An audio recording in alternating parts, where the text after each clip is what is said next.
It has been predicted that 1 in 100 people have been diagnosed with autism, which roughly estimates to be 230,000 people in Australia alone. As these numbers will undoubtedly continue to rise in the upcoming years, we must pose the question, do you know what autism is?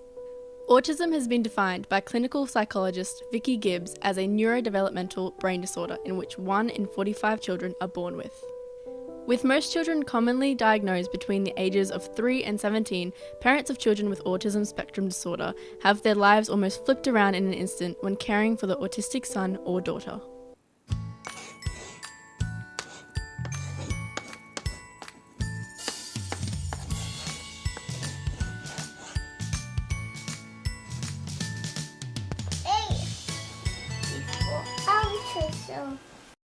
We are very lucky to sit down with John and Jodie Thompson, parents of 2 beautiful children who know the ins and outs of having an autistic child. Thank you so much for allowing me to speak with you today. When did you first notice that Connor was developing symptoms of autism, and when was he first diagnosed? We first noticed that he had speech issues when he was about 1.5 years, and that didn't really go anywhere, and then we enrolled him in daycare with John's older sister, and she said we should get him checked out, so we went through all the right services, and a lot of different specialists saw him, and together they came up with the diagnosis of autism when he was 2.5 years old. Now, being the age he was when he was first diagnosed, has it made it harder for you both as parents, especially when raising another little one?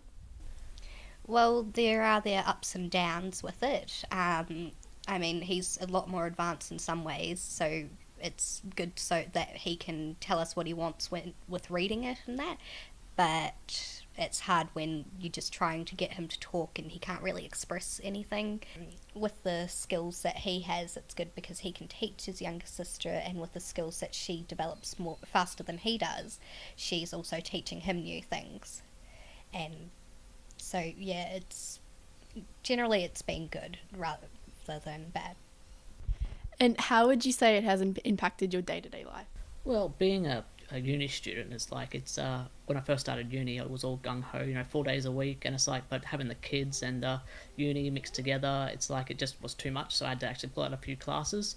Another way is like whenever we take them go shopping, Connor would always, it's like if he sees like letters or numbers, which is his big thing, he'd race for it, and it's like in Target, for instance, they usually have like a letter canvas there, like on a picture canvas, and he'd just run up and want to do the alphabet. So we have to wait there for about 5 minutes for him to finish the alphabet before we can move on, otherwise he'll have a meltdown. So, and what are some of the things that you do around the house to help and support him in his communication and learning skills?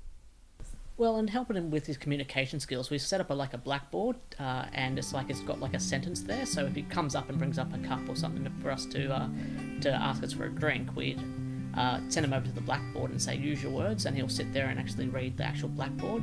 And now he started actually grabbing little cards that he's got there to actually ask for other things like clean face. I want a clean face, please, and a lot of things like that. Very interesting. Thank you very much for your time. Whilst having an autistic child can be stressful and time-consuming on some parents, it is easy to forget or put aside the fact that their child may need additional support in communication skills, learning skills, and their behavioural patterns, to name a few.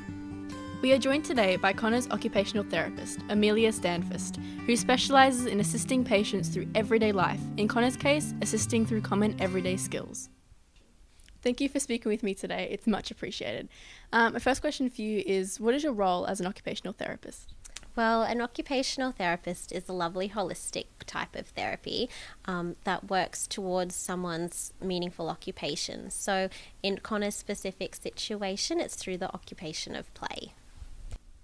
And how often do you visit the family home? I come and visit the family once every 2 weeks for about 60 minutes. And in the time that you've worked with Connor, have you seen any improvements? Definitely. So previously, Connor was able to attend on a task for about 5 to 10 minutes. Now he's able to attend for about 45 to 50. His fine motor skills, he's able to predominantly use a dominant hand, as well as pinch grasp. His gross motor skills, such as strength and balance and coordination, have all improved. Very impressive. Thank you for your time. Well, as you can see, autism is a serious diagnosis that should not be taken lightly. If you are a parent struggling with the current diagnosis of your child, you may wish to seek out an occupational therapist or other additional support services.